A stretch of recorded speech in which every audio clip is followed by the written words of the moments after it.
Welcome to Spells from the Shelf. I'm Amy. I'm Paul. And we're here to talk about now Crooked Kingdom. Oh, Crooked Kingdom. This was part 2, the Le Dugo series in the Grishaverse. Yes. This was good. Yeah, this was ridiculously good. We start out with a heist and end with a heist. Like this was like a heist sandwich. A heisty sandwich book. Yeah. Oh man. It's the end is pretty brazen too. Like there's some phenomenal end scenes that we'll get into, a little bit of spoilers later on. Yes. But yeah, so what was your rating here?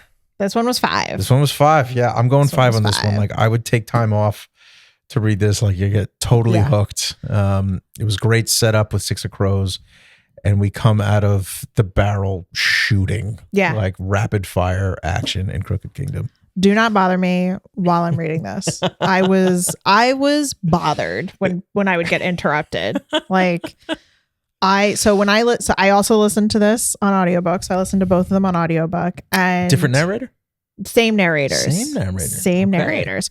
So Jesper's narrator still irritated me. Mm-hmm. Just because he wasn't changing his voice. I like when they change their voice and try hard. Yeah. To like give me the other characters. So if anybody has not ever listened to an audiobook, what they'll do is so you'll have say Kaz's point of view. So that narrator specifically for Kaz. And then obviously he's talking to people in that chapter. So you will get him doing other voices.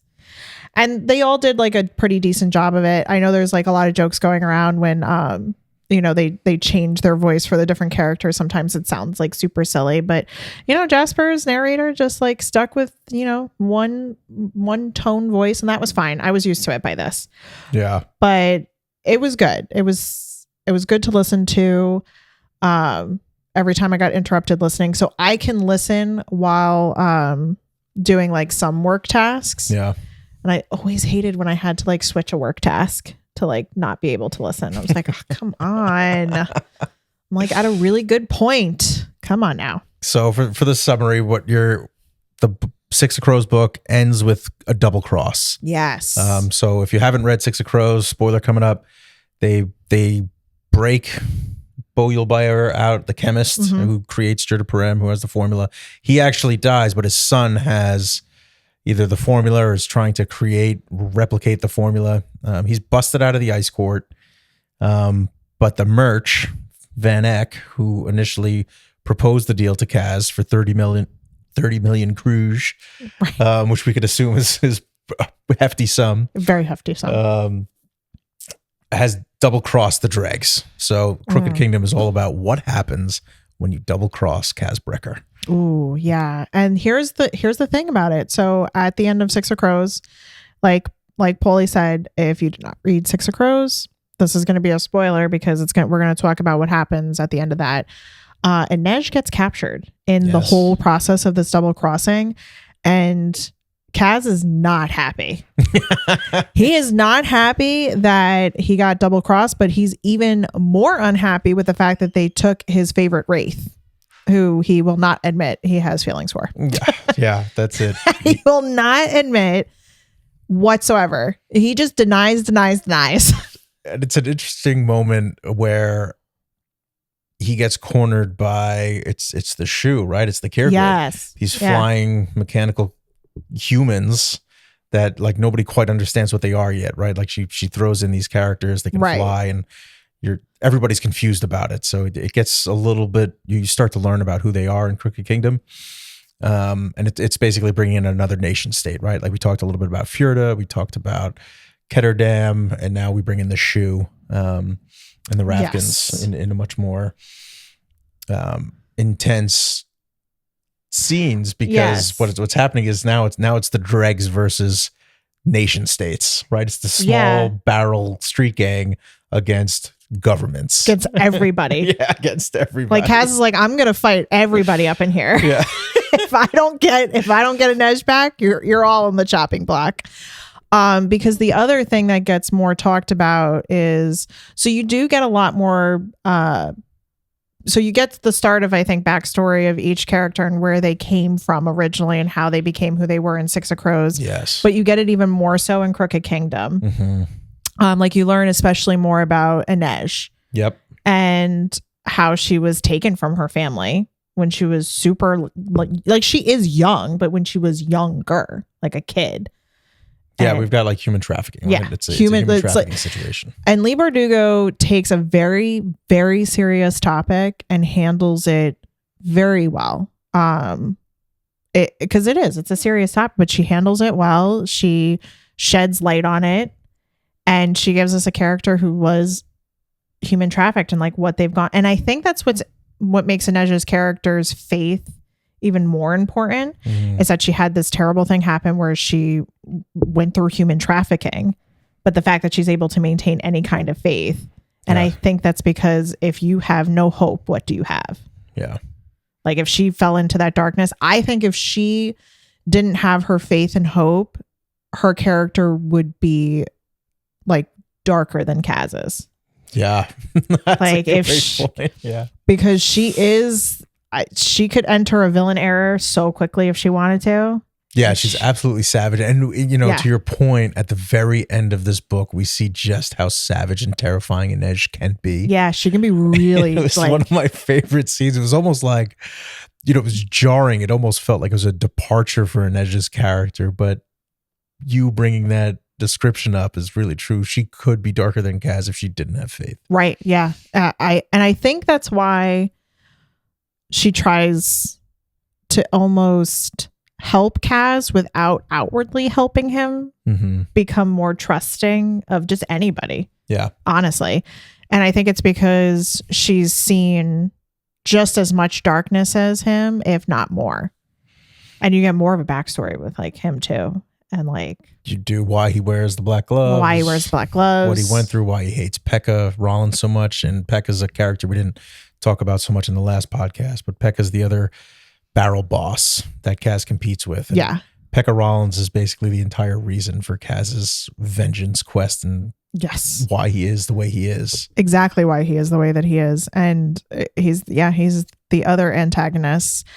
We have, because at the end of this, Wyland's dad ends up being like a big antagonist as well in Crooked Kingdom. So you get like a couple. Yeah, Wyland's dad is Van Eck, and he's one of these people on the Merchant Council. Yeah.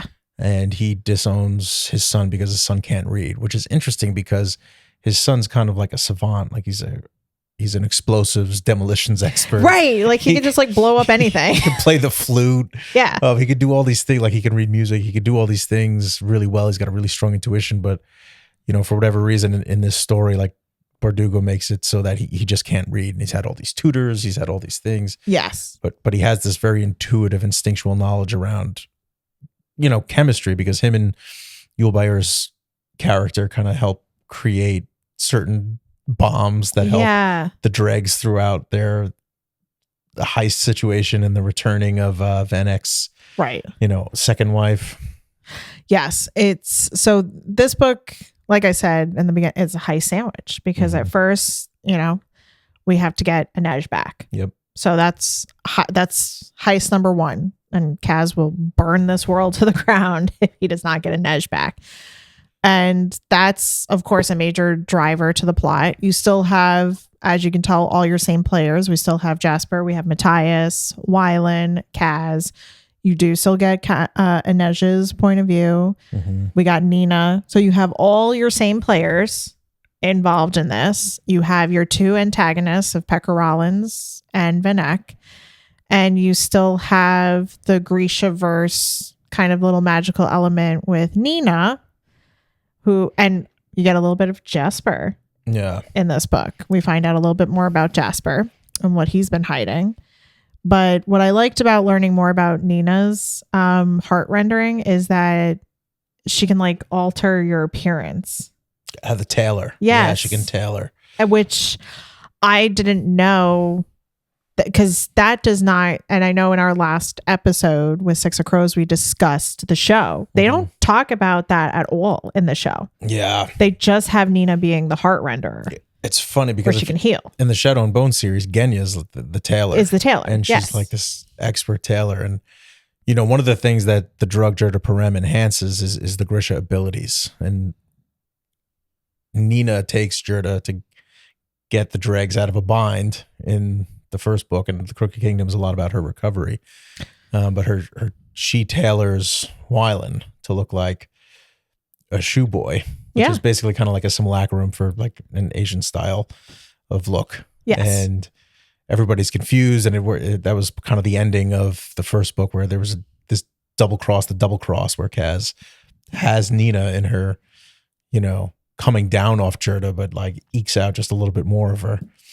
Yeah.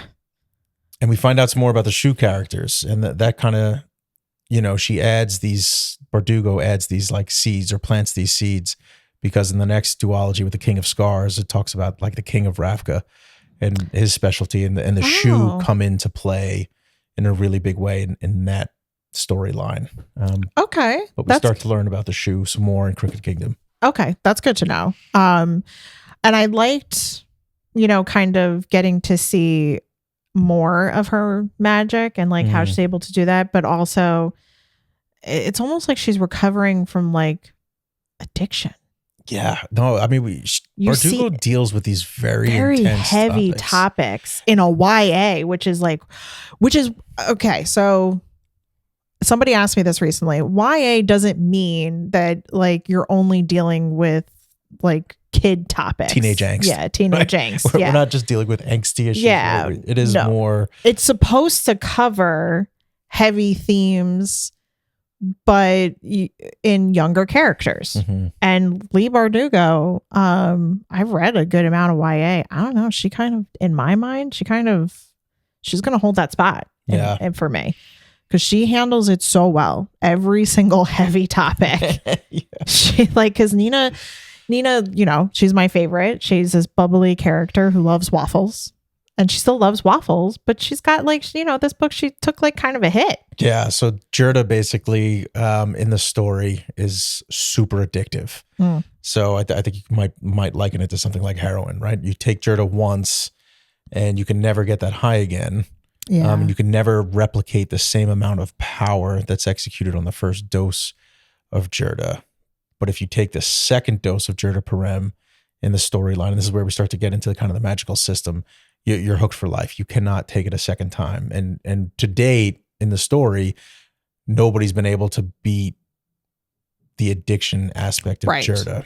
But because Yul Bayur kind of says, you know, he knows a little bit more about the drug. It was initially designed as trying to find like an antidote, or just to enhance powers, but then it became this addictive thing. And Yul Bayur is like, if you take it once, you know, he kind of explains the rules of it. So Nina takes it once and is able to beat the addiction, but she's struggling with it the entire time. Yeah. But a lot of Crooked Kingdom is about her kind of fighting Matthias for that second dose, as she's coming out of like the grips of the drug. Yes. And this is where the development aspect of the characters, Kaz and Matthias, really takes a foothold. I think Leigh Bardugo does a good job of setting it up in the first book where you see them, because in their point of views, you see kind of like slight changes. And I like how Nina pays attention to Kaz. Because Nina pays the most attention to everybody. Like when I was like with her point of views, I feel like she pays the most attention to everybody. Every character. Yeah. She kind of like has a beat. And I was wondering if it's not stated, but I wonder if that's kind of like a play on Heart Renderer, where she's just able to kind of see that part of people. Yeah, with Heart Renderers, like once they're looking at you, they can determine your pulse. Right? Yeah, that's how they use their power. So that's a great observation. Yeah, so I feel like that's why she's so, because even just listening to it, she was like observant of like Kaz losing his mind with Inej, like that she's gone. But to everybody else, he just seems as ruthless. Like, I just want my Wraith back. It has nothing to do with my heart. Yeah.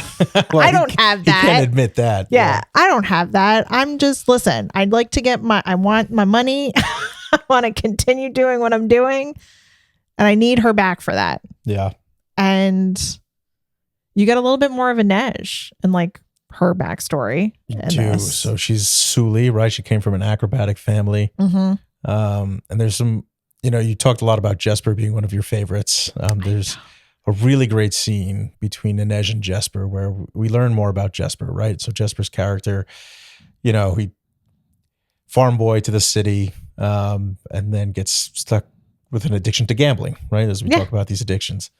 And he ends up, some of his vulnerability is, he reveals something to somebody he shouldn't for the heist back in book 1.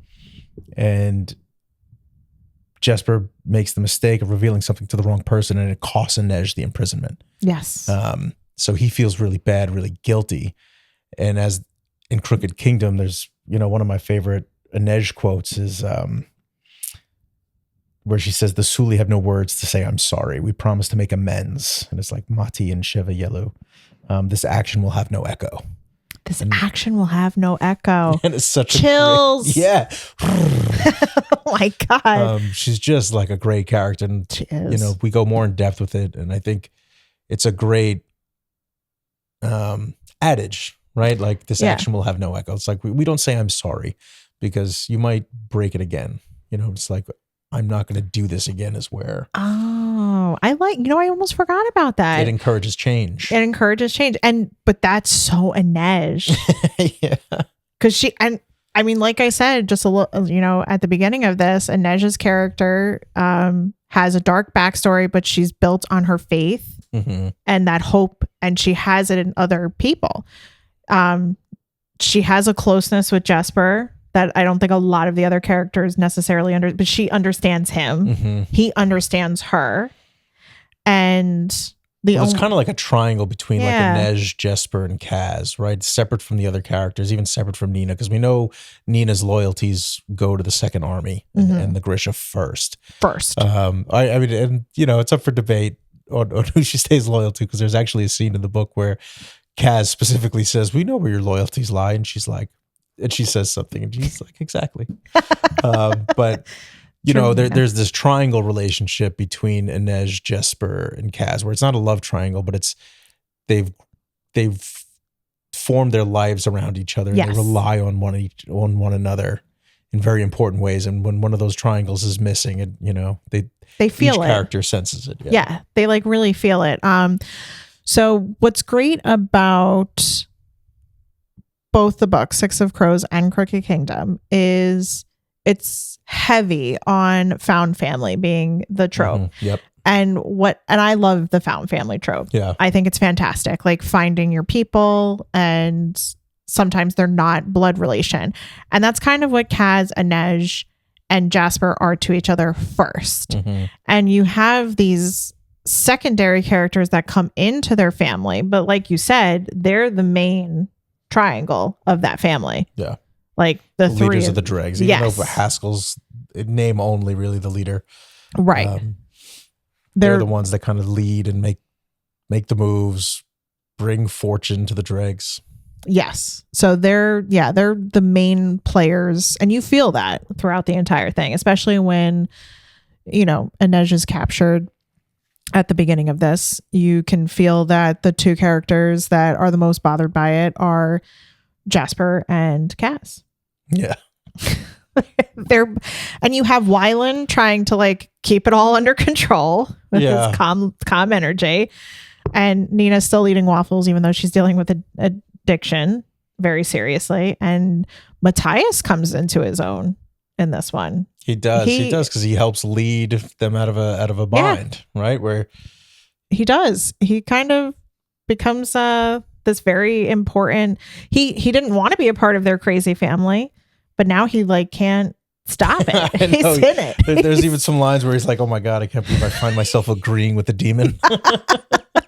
His interactions with Kaz are so hilarious because it's just they're like the same but different font. Yes. Oh man, that's great. They're the same but different font, and those two. But I really liked Kaz in Crooked Kingdom. Yeah. Well, I think, I think what Bardugo does masterfully is, Kaz always has a game behind the game behind the game. And, He does. and Kaz she writes that so well. And so it was clearly everything was very planned out, and she was able to arrange it and obfuscate it in certain ways where it just made it very exciting to read. It does. And once again, the heist scenes are masterfully done. I was completely engrossed in them. They were just so well written. And everything that the setup, and like I said in the last podcast episode, setup is so important for any series, and you kind of just have to go at the pace that the author sets for you. Yeah. And that, of course, is just a personal preference. Sometimes I just want things to happen right away, but everything she does is so perfectly plotted. Yeah, I feel like, the way you're describing it, it's like you just got to trust the author, right? Yes. You trust Bardugo, and Bardugo takes your trust very seriously. She does. And she wraps everything up very well, and everything's tidy with a bow, just at the pace that the story goes. And it's important to the pace. And that's the thing that you have to realize when you go into reading anything with Bardugo is she has a plan for everything. And she loves these little circle moments. Yeah. She absolutely loves them. And Crooked Kingdom, she gets to do all of them. Yeah. She set it up for Six of Crows, and she was like, whoosh, I'm just going to tie this up really neatly. Even though one of her tie-ups I was really upset about. Go. Okay. This is a spoiler. Okay. And I understand that not every character can make it out of every single situation. Okay. Has to be a casualty sometimes. But why? Why? Can it just be a casualty of but here's the problem. She gives you all these characters. I don't dislike not one. There's not one character that I disliked in this book. I may not agree with them all the time, but I don't dislike any of them in this. And that's a problem because I'm thinking to myself, oh, they're all going to make it out of it. Yeah. I really did, guys. I really thought every single one of them was going to make it out. Here's the spoiler. Matthias doesn't. Yeah, Matthias does not make it out. And it's a pretty wild scene, right? Because they've skirted near death in so many scenarios. Breaking out of the ice court was that's never been done before. And then the double cross with Van Eck and the shoe, the Caregood, these mechanical creatures. And then even when they hand over, so Kaz kidnaps Van Eck's wife, who's pregnant at the time, second wife, because we find out what he actually did to his first wife. Terrible. Which is a wild reveal. Yeah, I mean, she really builds up the villainy of Van Eck.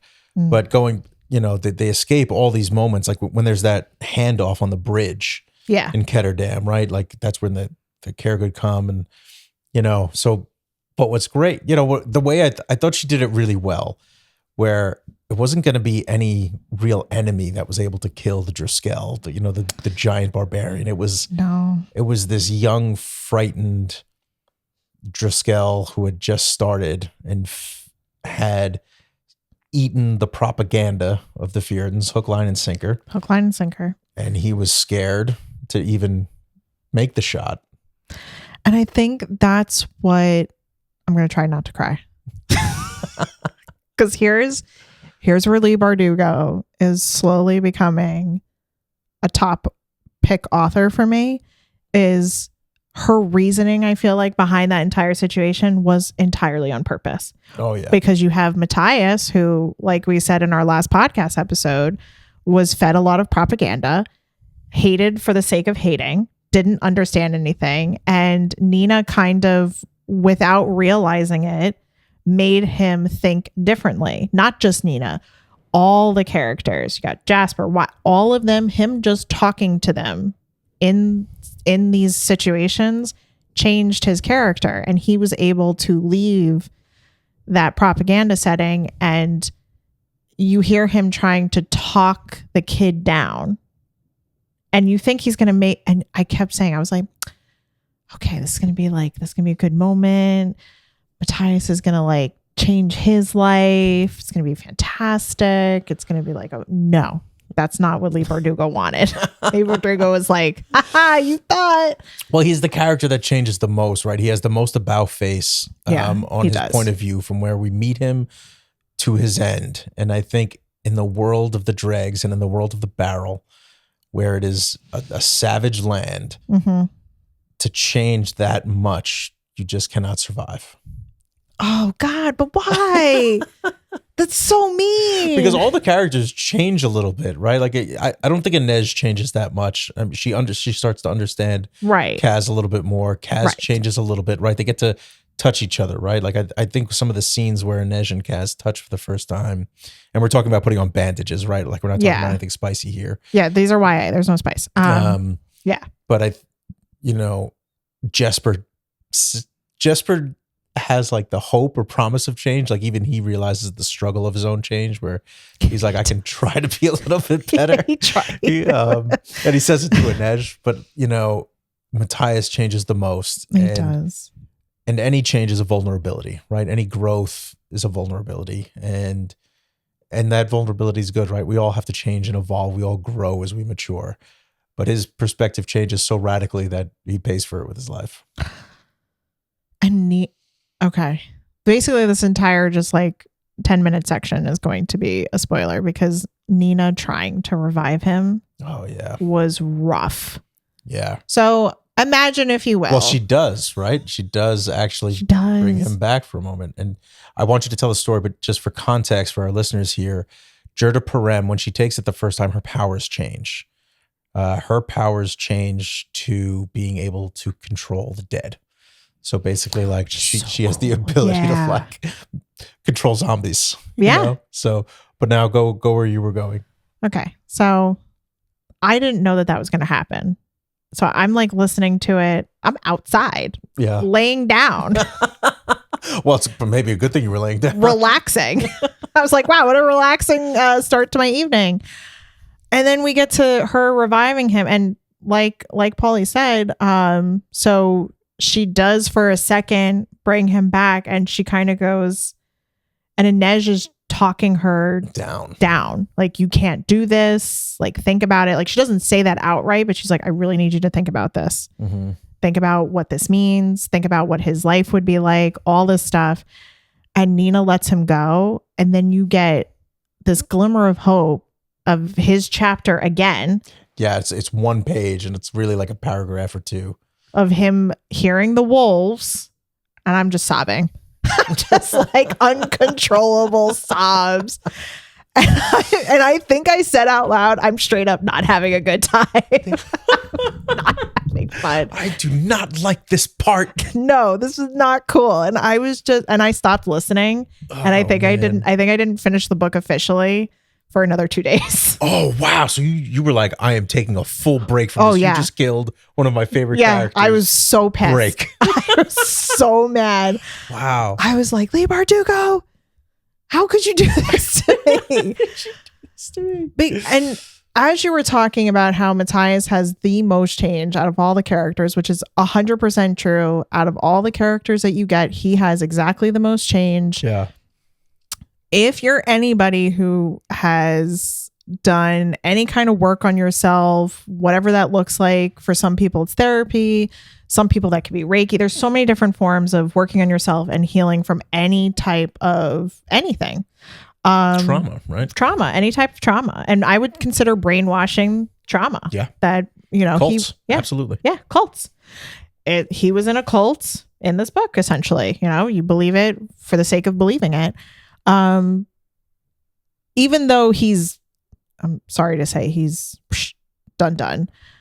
When you do any kind of healing, I wonder if Lee Bardugo's message, as you were talking about it, is that version of yourself absolutely has to die. Yeah. In order for a new version of yourself to come into play. I also just want to echo back to a previous podcast where you're like, I really commend authors for killing off characters. Say that. I did. You did. I was like, I really commend them. You did. You totally said it. So brave. And here we are, full circle. Bardugo kills one of your favorite characters, and you're like, I sucked. Okay. But still respecting the author, because you started this whole monologue or diatribe on saying like, I have to say, I really respect Bardugo as a top pick author. I do. I respect. I know. And I did say that. I said that like episode 3. I was like, and here's the thing. I've experienced a lot of emotional damage from books since then. So I'm starting to like, oh my goodness. Like another duology. And it's one of my top indie authors that I love reading. Trofimenkoff, Liz. She has like a reimagined pirate duology. And recently she just had her second book drop, A Kiss of Ocean's Breath. And I'm not going to do any spoiler about it, but there's a character that, gets unalived. And I cried. And I was like, a lot of these authors are starting to kill a lot of my favorite characters. And I'm not a fan. Well, you know what the dregs would say? What would they say? No mourners. No mourners. I wrote down that quote. Oh my God. Okay. So no mourners, no funerals is the dregs version of it's good luck, but it's also kind of this double-edged sword where, they're a street gang and they're homeless kids and found family, and they know that nobody's really going to be crying over their death, and there's not going to be a big funeral for them. And I actually wrote down like a quote of that because they say it a lot to each other. So before they do anything major, no mourners, no funerals. No funerals. And isn't it Matthias who asked them, what is that? What is that? Yeah. Oh my God, it is, isn't it? I like how you should have known right there. He was going. Come on. It's Matthias who even asked. And then that's the quote that I wrote down. No mourners, no funerals. Another way of saying good luck, but it was something more. A dark wink to the fact that there would be no experience burials for people like them, no marble markers to remember their names, and no wreaths of myrtle and rose that no one would ever remember. Well, I'll remember you, Matthias. Don't you worry. God. And then as we're talking about kind of endings and funerals, I think the way the book ends, it ends with Pekka. And so Kaz's whole reason for being is Pekka basically duped them, right? He conned them. He conned Kaz and Kaz's brother Geordie when they first got to Ketterdam. And so all of Kaz's existence has been to get back at Pekka, but piece by piece, right? Kaz repeats that piece by piece. I'll dismantle him and his enterprise. Pekka's the biggest barrel boss, right? Like the kingpin. Yeah. And Kaz does that really effectively in the wrap-up of Crooked Kingdom. But the last chapter is Pekka kind of trying to recuperate himself. He's been like in the country. He was terrified to lose his child. Like Kaz, like was articulated such a savage proposition that he didn't actually do. And even Inej was like, oh, Kaz, don't do this. Yeah, even Inej was like, did you really do that? It's a very important part of the story and just Kaz in general. And then that last chapter isn't Pekka trying to like rebuild himself and talk himself back into his businesses, and he's going to go back to Ketterdam. And that night he goes to sleep and the Wraith is on top of him. Oh yeah, that was such a good scene. It's a terrifying scene. Like it's, I think it's one of these masterful strokes that Bardugo does so well. It's like, oh, the character, you could just imagine amping yourself back up, trying to get yourself back into a rhythm after a traumatic experience. And I mean, there's no sympathy for Pekka Rollins, but it's the terrifying departure of Inej's character where she becomes really savage. And to your point earlier, it's if she didn't have faith, she'd be a lot darker than Kaz. And I think we see that exactly in the last. You're right. You know what? That's like that's one of my favorite scenes in this book. I almost forgot about that because Inej was like really ruthless. Yeah. Like, and she makes ruthless look easy. I know. And we had never seen her be totally ruthless, even with like Van Eck, right? With Van Eck, when she gets he's the one that takes her prisoner. And she's like, I'll see you one more time, but only once. And she bows to him as they dismantle Van Eck. But with Pekka, right? Like somebody who hadn't imprisoned her and threatened to break her legs.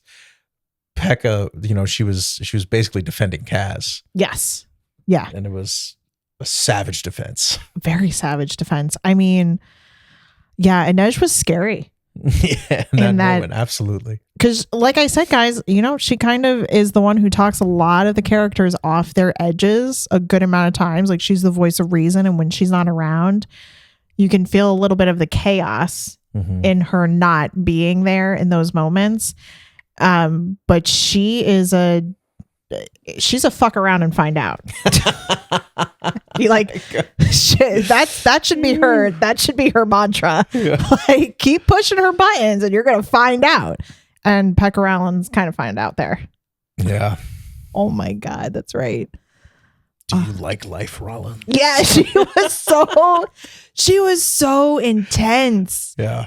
Oh my God. At that moment, I think he wished she had killed him. He will be living in fear for the rest of his life. Because she was almost like a, I know that Matthias keeps calling Kaz a demon, but Inej, she could be like a night demon. Like at nighttime, you never know if she's there in the shadows. She can come out of nowhere. That's right. Just with her blades and everything. I love that she just has blades. Like, she doesn't even have not even a sword. Not like nothing major or big. Like, that just shows like that's how skilled she is. Knives everywhere. Yeah. She just needs a little knife. And a lot like Lila Bard. A lot like Lila Bard. Yeah. Everywhere. Oh, Inej. Oh my goodness. But yeah, this was a great duology. Yeah, it's an exceptional read. So please read it. Follow us. Yeah, absolutely read it. Follow, let us know if you read this duology yet, or if you plan to. Love to hear. Like, I've seen it on TikTok and Instagram where some people think these books are overrated, or overhyped. And these are not. Overhyped. I don't think they're hyped enough, but I don't think they're overhyped. If they're hyped, I think they're appropriately hyped. Very appropriately hyped. And I said this in the last podcast. I'll say it now before we say goodbye. But you can read these without reading Shadow and Bone. Yeah. You can read Shadow and Bone, but you could easily read these without having read Shadow and Bone and enjoy them. Yeah. 100%. I think I read these first and then went back to the Grishaverse, like the Shadow and Bone trilogy, and then jumped. So that's what I'm doing. I'm now in the Shadow and Bone trilogy. But yeah, let us know what you guys think. Like, follow, subscribe. We're everywhere. We're on all major platforms. We have Instagram. We have TikTok. And spellsfromtheshelf.com. And we have spellsfromtheshelf.com. Drop us a line. Yeah. But yeah, pretty much just type Spells from the Shelf anywhere and you will find us. And until next time, bye.